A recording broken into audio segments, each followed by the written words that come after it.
പ്രിയമുള്ളവരെ, ഞാൻ ഷഹീർ പി സിദ്ദീഖ്. മഹാകവി ഉള്ളൂർ എസ് പരമേശ്വരയ്യർ പ്രബോധനാത്മക കവിതയുടെ വക്താവായിരുന്നു ഉള്ളൂർ. മഹാകവിത്രയത്തിൽ ഉജ്ജ്വല ശബ്ദാഠ്യൻ എന്നായിരുന്നു അദ്ദേഹത്തിന്റെ വിശേഷണം. Welcome to Shaheer P Siddique story. അലങ്കാരങ്ങളും കൽപ്പനകളും കൊണ്ട് സമൃദ്ധമായിരുന്നു ഉള്ളൂർ കവിത. അധ്വാനത്തിന്റെ മഹത്വം പ്രകീർത്തിക്കുന്നവയായിരുന്നു ഉള്ളൂർ കവിതകൾ.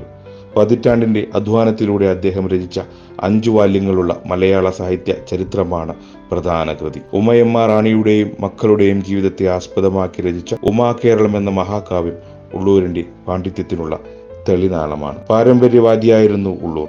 പുരാണകൃതികളെ അടിസ്ഥാനമാക്കി പിങ്കള, കർണഭൂഷണം, ഭക്തിദീപിക എന്നീ കൃതികളും ഒട്ടേറെ ലഘുകാവ്യങ്ങളും രചിച്ചിട്ടുണ്ട്.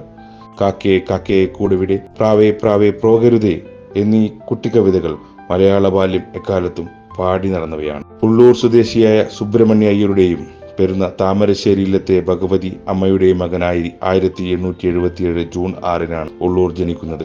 കവിത്രയത്തിൽ കോളേജ് വിദ്യാഭ്യാസം നേടിയത് ഉള്ളൂർ മാത്രമായിരുന്നു. മലയാളം, തമിഴ്, സംസ്കൃതം എന്നിവയ്ക്കൊപ്പം ഇംഗ്ലീഷിലും അദ്ദേഹത്തിന് അഗാധ പാണ്ഡിത്യമുണ്ടായിരുന്നു.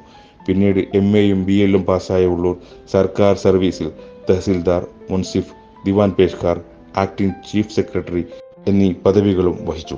1937 തിരുവിതാംകൂർ സർക്കാർ അദ്ദേഹത്തിന് മഹാകവി പട്ടവും കൊച്ചി രാജാവ് കവിതിലകൻ പട്ടവും നൽകി. കാശി വിദ്യാലയത്തിന്റെ സാഹിത്യഭൂഷൺ ബഹുമതിയും ബ്രിട്ടീഷ് സർക്കാരിന്റെ റാവു സാഹിബ് ബഹുമതിയും ലഭിച്ചിട്ടുണ്ട്.